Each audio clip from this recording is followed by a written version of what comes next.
Welcome back to bearing classes. मैं हूँ रिचा श्रीवास्तव। मैं अपना क्लास 9th का टिश्यू चैप्टर एक्सप्लेन कर रही हूँ, जिसमें मैंने आपको कुछ चीज़ें बताई हुई हैं, जैसे टिश्यू कितने टाइप के होते हैं, सबसे पहले टिश्यू होता क्या है, टिश्यू कितने टाइप के होते हैं, एनिमल टिश्यू, प्लांट टिश्यू, ये मैंने बताया था आपको। फिर एनिमल टिश्यू में 4 टाइप के टिश्यू होते हैं, एपिथेलियल, कनेक्टिव, मस्कुलर और नर्वस टिश्यू। तो जिसमें से मैंने आपको एपिथेलियल, कनेक्टिव और मस्कुलर ये 3 टिश्यू एक्सप्लेन कर दिया है, वो कंप्लीट हो चुका है। आपका एक टिश्यू बचा हुआ है जो है नर्वस टिश्यू, वो मैं आज आपको एक्सप्लेन करने वाली हूँ। तो एक छोटी सी इंफॉर्मेशन देनी थी आपको कि आपका ये जो चल रहा है टॉपिक, इससे रिलेटेड, जैसे मैंने एक चैप्टर पहले आपका कंप्लीट कर दिया है, फंडामेंटल यूनिट ऑफ लाइफ, और ये दूसरा चैप्टर चल रहा था। तो इससे रिलेटेड जो भी क्वेश्चंस हैं, मैं अब जो भी क्लास लूँगी उसमें क्लास जब ओवर होने वाली रहेगी तो उसमें लास्ट में आपको 5 क्वेश्चंस कराती रहूँगी, जिससे आपके कंपटीशन की भी प्रिपरेशन साथ में होती रहेगी, और इसके अलावा जो भी आपके एग्जाम्स हो रहे हैं उसमें भी आपको काफ़ी हेल्प मिलेगी। ठीक है, तो चलिए स्टार्ट करते हैं। नर्वस टिश्यू क्या होता है? सबसे पहले हमारी बॉडी जो है वो एक कंप्यूटर सिस्टम की तरह काम करती है। कैसे? ये हमारी बॉडी है। अब इस बॉडी में जो भी रिस्पॉन्स हो रहा है, जैसे हमें नींद आ रही है या हमें जो भी प्रोसेस करनी है, वो सारी प्रोसेस, खाना खाना है, भूख लगी है, या हमें कहीं कुछ करने का मन हो रहा है, तो वो सारी चीज़ें जो हैं वो कहाँ से आ रही हैं? वो हमारे बॉडी में जो नेटवर्क एक पाया जा रहा है नर्वस टिश्यू का, उसकी वजह से ये सारी फीलिंग्स हमें जनरेट होती हैं। ठीक है, अगर यही फीलिंग्स नहीं होती तो क्या होता? हमारी बॉडी बिल्कुल बेजान सी पड़ी रहती। ठीक है, तो इसलिए हमारी बॉडी में एक बहुत इंपॉर्टेंट सिस्टम प्रेजेंट होता है जो कि एज ए कंप्यूटर काम करता है। जैसे कंप्यूटर में कोई भी इंफॉर्मेशन जब दी जाती है तो वो इंफॉर्मेशन प्रोसेस होती है, उसके बाद उसका आंसर हमें उसी कंप्यूटर के थ्रू मिलता है। सेम उसी तरीके की प्रोसेस हमारी बॉडी में भी होती है। हमारी बॉडी में कोई भी इंफॉर्मेशन दी जा रही है हमारे ब्रेन के द्वारा, उसके बाद उस मैसेज को या उस इंफॉर्मेशन को प्रोसेस किया जाता है, और प्रोसेस करने के बाद फिर उसके अगेंस्ट या उसके लिए रिप्लाई किया जाता है। ठीक है, तो ये एक होल सिस्टम काम करता है। जैसे हमारा कंप्यूटर सिस्टम काम करता है, सेम उसी तरीके से हमारी बॉडी में ये सिस्टम भी काम करता है। ठीक है, अब इस नर्वस सिस्टम में या नर्व टिश्यू जो हैं, इनमें 3 तरीके की चीज़ें पाई जाती हैं। पहला कौन सा है? ब्रेन है, दूसरा है स्पाइनल कॉर्ड, और तीसरा क्या है? नर्व्स। ठीक है, जो कि लास्ट जो नर्व्स है वो हमारी बॉडी में इंफॉर्मेशन को सर्कुलेट करने का काम करता है। ठीक है, अभी मैं बताऊंगी कि कैसे। सबसे पहले जो हमारा ब्रेन है वो मैसेज देगा या इंफॉर्मेशन देगा कि हमें किसी भी कोई भी प्रोसेस हमें आगे कैसे बढ़ानी है। ठीक है, या हमें क्या रिस्पॉन्स करना है। तो वो जो ब्रेन से मैसेज जा रहा है वो कहाँ पर जाएगा? स्पाइनल कॉर्ड पर। ठीक है, सबसे पहले हमारी बॉडी से मैसेज बॉडी में मैसेज किसने भेजा? ब्रेन ने। ब्रेन से ये मैसेज कहाँ गया? स्पाइनल कॉर्ड में, और स्पाइनल कॉर्ड से फिर ये मैसेज कहाँ पहुंचा? नर्व्स तक। ठीक है, तो ये 3 प्रोसेस में हो गया। अब ब्रेन से इंफॉर्मेशन स्पाइनल कॉर्ड में पहुंचा, जैसे इसे हम एक एग्जांपल से समझते हैं। ठीक है, सबसे पहले हुआ क्या कि जैसे मान लो कि हमें किसी मच्छर ने काटा। ठीक है, अब वो कहीं भी काट सकता है, मच्छर की मर्जी, वो जिसका जहां मन करे वो वहां काटे। ठीक है, मान लो हमारे हाथ में काटा। ठीक है, अब वो इंफॉर्मेशन, जैसे मच्छर काटता है तो हमें फील होता है ना कि कुछ चुभ रहा है, कुछ काट रहा है। ठीक है, या हमें काटा चुभा तो वो भी हमें पता चलता है। ठीक है, या हम गरम कंटेनर को पकड़ लेते हैं तो भी हम तुरंत हाथ हटा लेते हैं। ये सारी चीजें हो कैसे रही हैं? क्योंकि हमारे ब्रेन से तुरंत ही मैसेज जाता है कि ये हमारे लिए सही नहीं है, इस काम को हमें नहीं करना है। ठीक है, तो अब ये जो इंफॉर्मेशन गई, जैसे मान लो मच्छर ने यहाँ पे मुझे काटा। ठीक है, तो अब ब्रेन में तुरंत ही मैसेज गया कि हमें कुछ काट रहा है। ठीक है, अब वो ब्रेन में मैसेज पहुंचाया किसने? कोई तो होगा जो अब यहाँ से डायरेक्ट यहाँ से उड़ करके यहाँ ब्रेन तक तो मैसेज गया नहीं, उस मैसेज को किसी ने तो पहुंचाया होगा। तो उस मैसेज को पहुंचाने का काम किसने किया? किसी नर्व्स ने। ठीक है, जिस तरीके से ब्रेन से मैसेज यहाँ से यहाँ तक आ रहा है, सेम उसी तरीके से ये मैसेज यहाँ से यहाँ तक भी जाएगा। ठीक है। हमारी बॉडी में कुछ भी हो रहा है, जैसे मच्छर अगर काट रहा है तो वो मैसेज यहाँ से होते हुए कहाँ पहुंचा, हमारे ब्रेन में पहुंचा, इसके थ्रू, नर्व्स के थ्रू, ठीक है। फिर वो ब्रेन हमें ये बताएगा कि हमें उस मच्छर के काटने के अगेंस्ट क्या रिस्पॉन्स करना है, हमें उसे फूंक के उड़ा देना है या हमें उसे मार देना है, जो भी प्रोसेस करनी है, ठीक है। ये सारा मैसेज कहाँ तक जाएगा, हमारे जहाँ पर प्रोसेसिंग हो रही है, मतलब जहाँ पर हमें दिक्कत आ रही है उस ऑर्गन तक ये पहुँचाया जाएगा, ठीक है। अब इस ब्रेन से मैसेज को कि हमें उस रिस्पॉन्स उस ये जो इंफॉर्मेशन दी जा रही है वो इंफॉर्मेशन को हम बोलते हैं इम्पल्स। तो हम उस इम्पल्स के अगेंस्ट क्या रिस्पॉन्स करेंगे, ये मैसेज कौन दिया, ब्रेन दिया। लेकिन अब वो ब्रेन जो रिस्पॉन्स कर रहा है, जो ब्रेन हमें मैसेज दे रहा है, उस ब्रेन को नर्व्स तक भी तो कोई पहुंचाएगा, क्योंकि ब्रेन यहाँ से उड़ करके तो यहाँ तक आएगा नहीं, ठीक है। तो उस मैसेज को पहुंचाने का काम किसने किया, स्पाइनल कॉर्ड ने। यानी कि जो भी हमें मैसेज दे रहा है ब्रेन, उस मैसेज को आगे प्रोसेस करने का काम किसका हुआ, स्पाइनल कॉर्ड का। कहाँ तक, नर्व्स तक, ठीक है। तो नर्व्स तक अब ये मैसेज आ गया कि हमें उस मच्छर को मारना है या हमें फूंक करके उड़ा देना है, ठीक है। तो तुरंत हम क्या करते हैं, जैसे ही ब्रेन से मैसेज, ये विद इन अ मिनट होता है ये process, with in a second होता है ये प्रोसेस, मिनट भी नहीं, इसमें सेकेंड, बहुत कम समय लगता है इस प्रोसेस में। अगर बहुत ज़्यादा टाइम लगता तो हम सोचते ही रह जाते हम करें क्या इस मच्छर का, ठीक है। तो क्या होता, हमारी बॉडी में उसका बहुत बुरा इफेक्ट पड़ता, ठीक है।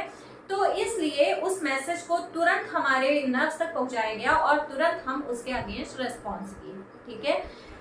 तो ये जो प्रोसेस पूरी हो रही है ये एक नेटवर्क के फॉर्म में होती है और इस नेटवर्क को हम क्या बोलते हैं, नर्व फाइबर्स का नेटवर्क बोला जाता है, ठीक है।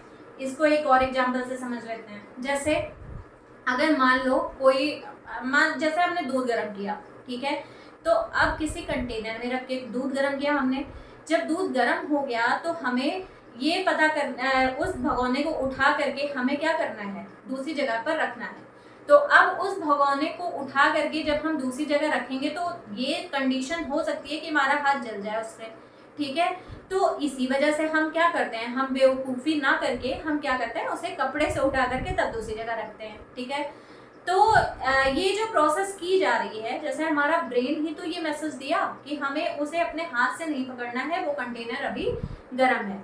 ब्रेन से मैसेज कहाँ पहुंचाया गया, स्पाइनल कॉर्ड में। स्पाइनल कॉर्ड तुरंत हमारे हाथ तक वो मैसेज पहुंचाया कि ये कंटेनर गर्म है, वहां से हाथ अपना हटा लो, ठीक है। तो हम क्या किए, अपना हाथ हटा लिए वहां से और वहां किसी कपड़े से उठा करके फिर उस कंटेनर को क्या किया, हमने दूसरी जगह पर रख दिया। ये मैसेज कहाँ से दिया गया, हमारे ब्रेन से दिया गया, ठीक है। इसीलिए जानवरों से इंसान को बेहतर माना जाता है। क्यों, क्योंकि हमें सोचने समझने की कैपेसिटी प्रेजेंट होती है, ठीक है। क्यों, क्योंकि हमें ब्रेन और नर्वस सिस्टम जो है वो बहुत स्ट्रांगली काम करता है, ठीक है। तो इस तरीके से ये जो नर्वस सिस्टम है हमारा, ये काम किया अपना प्रॉपर तरीके से। अब ये जो नर्वस सिस्टम होता है, ये मैंने बताया कि ये कंप्यूटर की तरह काम करता है, कंप्यूटर सिस्टम की तरह। अब मान लेते हैं कि ये मान लो हमारा हाथ है, ठीक है।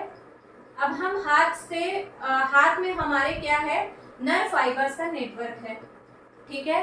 हाथ में हमारे क्या दिखाई दे रहा है, ये नर्व फाइबर्स का नेटवर्क है।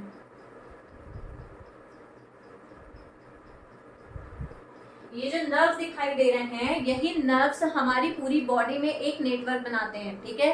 हर जगह हमारी पूरी बॉडी में नेटवर्क होगा, चाहे वो हमारे ब्रेन से निकल करके हमारे स्किन में, हमारे बॉडी में, हैंड में, लेग में, हर जगह इसका नेटवर्क पाया जाएगा, ठीक है। अब ये जो नेटवर्क पाया जा रहा है इसे नर्व फाइबर्स बोलते हैं। ये नर्व फाइबर्स का नेटवर्क जो है वो छोटे छोटे यूनिट से मिल करके बना होता है। इस तरीके से ये यूनिट होती है, जैसे हमारी बॉडी सेल से बनी होती है ना, सेम उसी तरीके से नर्व फाइबर जो है वो भी छोटे छोटे यूनिट से बने होते हैं, ठीक है। ये जो छोटी छोटी यूनिट होती है इसे ही क्या बोला जाता है, न्यूरॉन बोला जाता है। तो इस तरीके से हम कह सकते हैं नर्वस सिस्टम का जो यूनिट होता है उसे क्या बोलते हैं, न्यूरॉन या नर्व सेल बोलते हैं, ठीक है। अब ये नर्व सेल या न्यूरॉन इसका एक न्यूरॉन होता कैसे है, यही एक न्यूरॉन ज्वाइंट होते हुए चले जाते हैं और कंप्लीट एक नेटवर्क बनाते हुए चले जाते हैं, जिसकी वजह से हमारी बॉडी परफॉर्म कर पाती है। ठीक है, अब देखते हैं कि एक न्यूरॉन का स्ट्रक्चर होता कैसा है। ये जो स्ट्रक्चर आपको दिखाई दे रहा है वो एक न्यूरॉन का स्ट्रक्चर है। ठीक है, ये स्ट्रक्चर आपको दिखाई दे रहा होगा।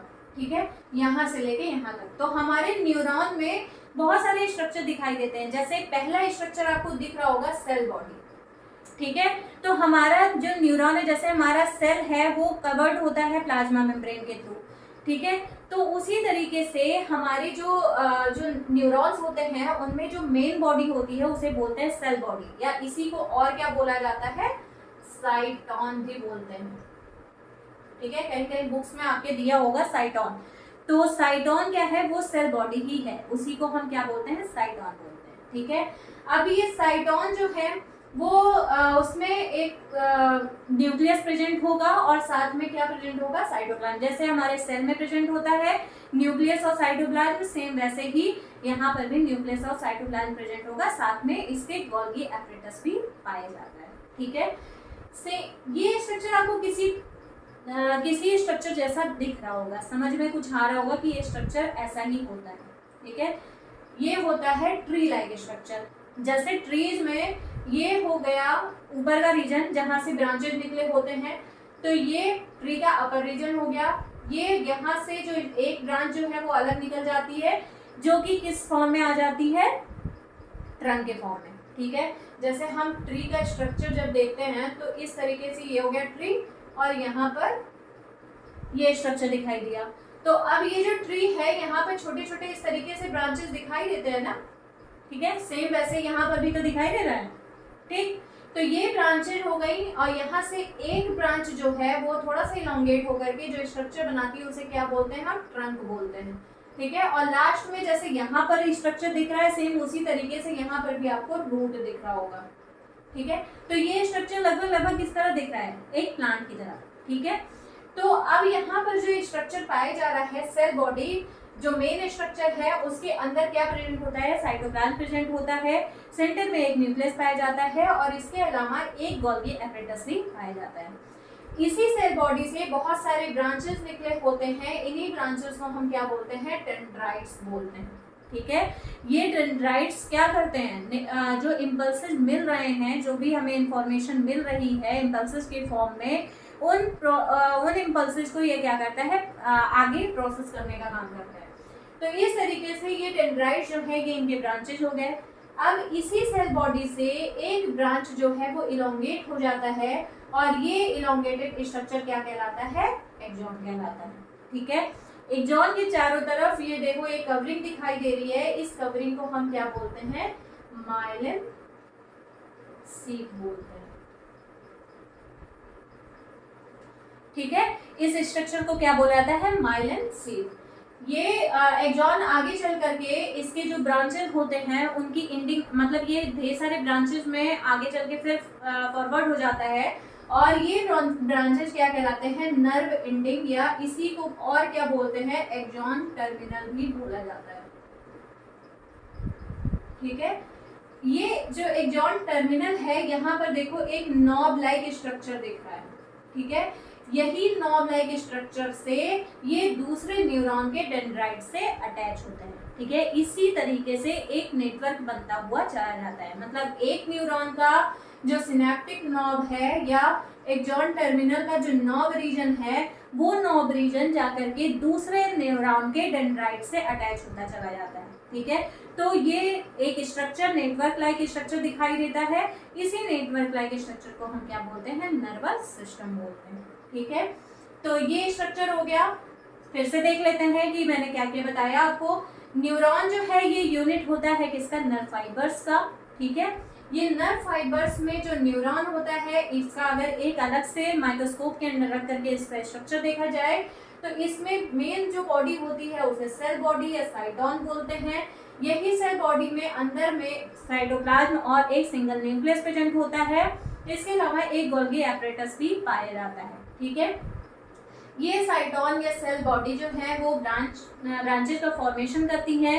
इन ब्रांचेस को क्या बोला जाता है, डेंड्राइट्स बोला जाता है। ठीक है, ये ब्रांचेज इनमें से कोई एक ब्रांच आगे इलोंगेट हो जाती है या लंबी हो जाती है, और ये किस चीज का फॉर्मेशन करती है? एक्सॉन का। मतलब नर्व इम्पल्सेज यहाँ डेंड्राइट्स को मिले, डेंड्राइट से ये कहाँ पहुंचे? साइटोप्लाज्म में, साइटोप्लाज्म से फिर ये एक्सॉन से होते हुए कहाँ पहुंच जाते हैं? एक्सॉन टर्मिनल तक। ठीक है, तो इस तरीके से एक्सॉन जो है वो आगे चल करके इसका एंडिंग या ये आगे चल के ब्रांच स्ट्रक्चर के फॉर्म में कन्वर्ट हो जाते हैं, जिसे हम क्या बोलते हैं? Axon terminal. एक्सॉन टर्मिनल जो है उसका एंडिंग रीजन जो है या एंड रीजन जो है वो नॉब लाइक स्ट्रक्चर के फॉर्म में दिखाई देता है। इसी नॉब के थ्रू ये दूसरे न्यूरॉन के डेंड्राइट से अटैच होते हैं। ठीक है, इतनी बात समझ में आई होगी आपको। एक्सॉन जो है वो चारों तरफ से एक स्ट्रक्चर के थ्रू कवर्ड होता है, जिसे क्या बोलते हैं? मायलिन शीथ बोला जाता है। तो इस तरीके से ये जो स्ट्रक्चर आपको दिख रहा है, हाँ एक चीज और है, ये जो साइटोप्लाज्म है इसमें एक बॉडी दिखाई देती है, मतलब एक राउंड स्ट्रक्चर इस तरीके से दिखाई देते हैं, जिसे बोला जाता है नेसल ग्रैन्यूल्स। नेसल ग्रैन्यूल्स बोलते हैं। ठीक है, नेसल ग्रैन्यूल्स, इसकी डिस्कवरी सबसे पहले फ्रेंच नेसल ने किया था, इसीलिए इसे नेसल ग्रैन्यूल्स के नाम से भी जानते हैं। तो इस तरीके से ये हो गया न्यूरॉन का स्ट्रक्चर। अभी तक मैंने आपको क्या बताया फिर से एक बार समझ लो। न्यूरॉन जो है वो हमारी बॉडी में, या नर्व्स जो हैं वो हमारी बॉडी में एक नेटवर्क के फॉर्म में फैले होते हैं या एक जाल की तरीके से फैले होते हैं। ये जो हमारा सिस्टम है पूरा, या हमारी बॉडी जो है वो एक कंप्यूटर सिस्टम की तरह काम करती है। ठीक है, जैसे कंप्यूटर में कोई इंफॉर्मेशन दी जाती है, उसके बाद उसकी प्रोसेसिंग होती है और फिर वो कंप्यूटर हमें उस प्रोसेसिंग के अगेंस्ट रिस्पॉन्स करता है, यानी कि आंसर देता है। ठीक है, सेम उसी तरीके से हमारी बॉडी में जब भी कोई इंफॉर्मेशन मिलती है, जैसे हमें किसी मच्छर ने काटा तो वो एक तरीके की इंफॉर्मेशन हुई, वो इंफॉर्मेशन नर्व्स क्या करती हैं? हमारे ब्रेन तक लेकर के जाती हैं। फिर वो ब्रेन हमें उसके अगेंस्ट क्या रिस्पॉन्स करना है वो मैसेज देता है, यानी कि आंसर देता है वो ब्रेन हमें। और फिर जो ब्रेन हमें आंसर दे रहा है, उस आंसर को या उस मैसेज को कौन लेकर के जाएगा? Spinal cord. स्पाइनल कॉर्ड उस मैसेज को नर्व्स तक या न्यूरॉन्स तक लेकर के जाता है। नर्व्स तक ले जा करके वो हमें क्या करना है, उस रिस्पॉन्स के अगेंस्ट या उस इंफॉर्मेशन के अगेंस्ट हम फिर उस इंफॉर्मेशन को प्रोसेस कर, मतलब हमें जो भी रिस्पॉन्स करना है हम उस रिस्पॉन्स को करते हैं। ठीक है, तो इस तरीके से हमारा जो नर्वस सिस्टम है वो या नर्वस टिश्यू जो है तीन चीजों से मिलकर के बने होते हैं। पहला हो गया ब्रेन, दूसरा है स्पाइनल कॉर्ड और तीसरा क्या है? नर्व्स। ठीक है, ये नर्व जो है, ये मैंने बताया कि हमारे पूरी बॉडी में नर्व जो है वो नर्व फाइबर के नेटवर्क के फॉर्म में रहती है। ठीक है, जब भी कोई इंफॉर्मेशन दी जाती है तो वो स्पाइनल कॉर्ड जो है वो उस इंफॉर्मेशन को आगे लेकर के जाता है। फिर वो उस रिस्पॉन्स के अगेंस्ट हमें क्या रिस्पॉन्स करना है वो रिस्पॉन्स हम करते हैं। ठीक है, और वो रिस्पॉन्स करने के लिए कौन कहता है हमें? हमारा नर्व कहता है। ठीक है, अब ये नर्व फाइबर जो हैं वो छोटे छोटे यूनिट से मिलकर के बने होते हैं, जिन्हें क्या बोला जाता है? न्यूरॉन्स, या इसे ही नर्वस सेल्स भी बोला जाता है। ठीक है, अब एक न्यूरॉन दिखता कैसा है, उसका स्ट्रक्चर कैसा होता है, उस स्ट्रक्चर में कौन कौन सी चीजें पाई जाती हैं, ये सारी चीजें देखते हैं। फिर ये न्यूरॉन का एक स्ट्रक्चर है, सिंगल स्ट्रक्चर है। न्यूरॉन जो है उसमें वो तीन चीजों से मिलकर के स्पेशली बना होता है। ठीक है, पहला है साइटोन, दूसरा है डेंड्राइट्स, तीसरा है एक्सॉन। ठीक है, ये तीन चीजों से मिलकर के बना होता है। तो पहला जो साइटोन या सेल बॉडी है वो मेन स्ट्रक्चर होता है इसका। इसमें साइटोप्लाज्म पाया जाता है, एक सिंगल न्यूक्लियस होता है और साथ में इसमें एक गोल्गी एपरेटस भी पाया जाता है। ठीक है, अब ये जो न्यूरॉन्स होते हैं या सेल बॉडी जो होता है उसमें कई ब्रांचेस निकले होते हैं। इन ब्रांचेस को क्या बोला जाता है? डेंड्राइट्स बोलते हैं। ठीक है, इसमें छोटे छोटे ग्रैन्युलर स्ट्रक्चर भी दिखाई देते हैं, जिन्हें बोला जाता है नेसल ग्रैन्यूल्स। इसकी डिस्कवरी सबसे पहले फ्रेंच नेसल ने किया था, इसीलिए इसे नेसल ग्रैन्यूल्स नाम दिया गया। ठीक है, अब ये जो सेल बॉडी है इसका एक ब्रांच इलोंगेट या लंबा होकर के जो स्ट्रक्चर बनाता है उसे क्या बोलते हैं? एक्सॉन बोलते हैं। एक्सॉन चारों तरफ से एक बाउंड्री के थ्रू कवर्ड होता है। इस बाउंड्री को क्या बोला जाता है? माइलिन शीथ बोलते हैं। ठीक है, ये माइलिन शीथ, ये जो एक्सॉन है वो आगे चल के वापस से ब्रांच स्ट्रक्चर के फॉर्म में कन्वर्ट हो जाते हैं। इन ब्रांचेस को एक्सॉन टर्मिनल या न्यूरॉन एंडिंग भी बोला जाता है। मतलब यहाँ पर न्यूरॉन का स्ट्रक्चर आकर के खत्म हो गया। ठीक है, इसीलिए इसे नर्व एंडिंग या एक्सॉन टर्मिनल, टर्मिनल मतलब लास्ट प्रोसेस हो गई। ठीक है, तो टर्मिनल कंडीशन जो है ये एक्सॉन टर्मिनल कहलाता है। ठीक है, इसी एक्सॉन टर्मिनल का जो एंड रीजन है वो हल्का सा राउंडेड स्ट्रक्चर के फॉर्म में कन्वर्ट हो जाता है, जिसे नॉब बोलते हैं। ठीक है, सिनेप्टिक नॉब बोला जाता है।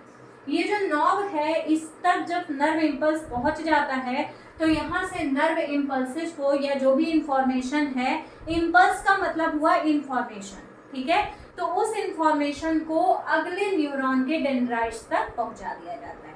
ठीक है, ये हो गया आपका नर्वस सिस्टम या नर्व टिश्यू। ये आपका आज चैप्टर ये कंप्लीट हो चुका है। अब अगर मैं जब भी नेक्स्ट चैप्टर स्टार्ट करूंगी तो उसमें मैं कुछ क्वेश्चन जो हैं वो आपके करवाते रहूंगी धीरे धीरे, जिससे कि आपका जो और भी टॉपिक है जो मैंने पहले का पढ़ा दिया है उसमें कहीं कोई कंफ्यूजन न रह जाए। कोई कंफ्यूजन होगी तो आप मुझे कमेंट कर सकते हैं, मैं उसका रिप्लाई कर दूंगी आपको। ठीक है, तो अगर आपको मेरे वीडियो पसंद आ रहे हों तो प्लीज़ मेरे चैनल को लाइक करें, शेयर करें एंड सब्सक्राइब करें। Thank you.